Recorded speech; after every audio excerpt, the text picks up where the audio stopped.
Elle seule a su voir qu'il souffrait, et c'est un sourire pour un autre qui le lui a enfin fait comprendre. Chaque fois que Nora s'occupe des plantes sur son balcon, Marc traverse la rue au même instant. Il semble pressé, préoccupé, portant avec lui une lourdeur que personne ne remarque vraiment. Pur hasard? Une synchronicité parfaite? Ou fait-il exprès? Pense Elio, avec une pointe de jalousie. Assis à la terrasse du café en bas du 4B, Elio observe sans rien dire les allers-retours du beau-père de Léo. Il lève les yeux vers Nora, un soupir discret aux lèvres. Lui qui d'habitude contrôle et maîtrise chacune de ses émotions se retrouve étonnamment désarmé devant l'inaccessibilité de cette femme qu'il n'arrive pas à rencontrer. Mais ce jour-là, Marc s'arrête net devant chez Nora. Il hésite. Nora le remarque et lui sourit. Quelque chose dans ce sourire simple et sincère semble apaiser, même un instant, l'orage intérieur de Marc. Dès son départ, Elio, piqué par l'audace soudaine qu'il vient de voir, saisit enfin l'occasion. Voilà des semaines qu'il patiente en bas de chez Nora sans franchir le pas. Mais aujourd'hui, porté par cet étrange sentiment de rivalité et peut-être aussi par l'inspiration nouvelle de ce sourire libérateur, il monte résolument frappé à la porte du 4B. Quand Nora lui ouvre, Elio improvise maladroitement une excuse. « Dis-moi, Nora, pourquoi Marc s'est arrêté devant toi tout à l'heure ? Il avait l'air différent. » Ce qu'il voudrait réellement demander, c'est pourquoi elle a remarqué Marc et qu'elle ne l'avait pas vu lui, qui passait tant de temps sous sa fenêtre.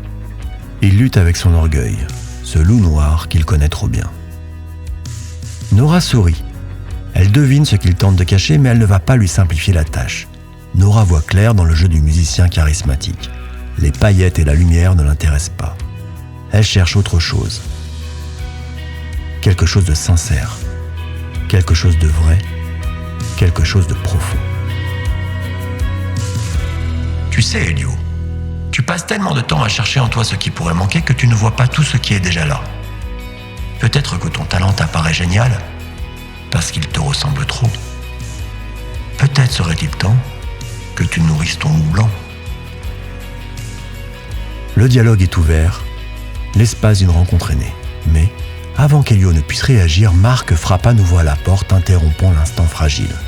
« Ce sourire que tu m'as donné, Nora, » commence-t-il. « Tu me l'as donné parce que tu sais qu'à l'intérieur, je pleure. Non pas parce que je ne suis pas heureux, mais parce que je n'arrive pas à me réjouir de ce que j'ai, ni même de ce qui m'aime. Pour recevoir de l'amour, il faut être ouvert, et c'est ton sourire, Nora, qui m'a ouvert le cœur ce matin. » Et il lui tend le livre qu'il tenait entre ses mains.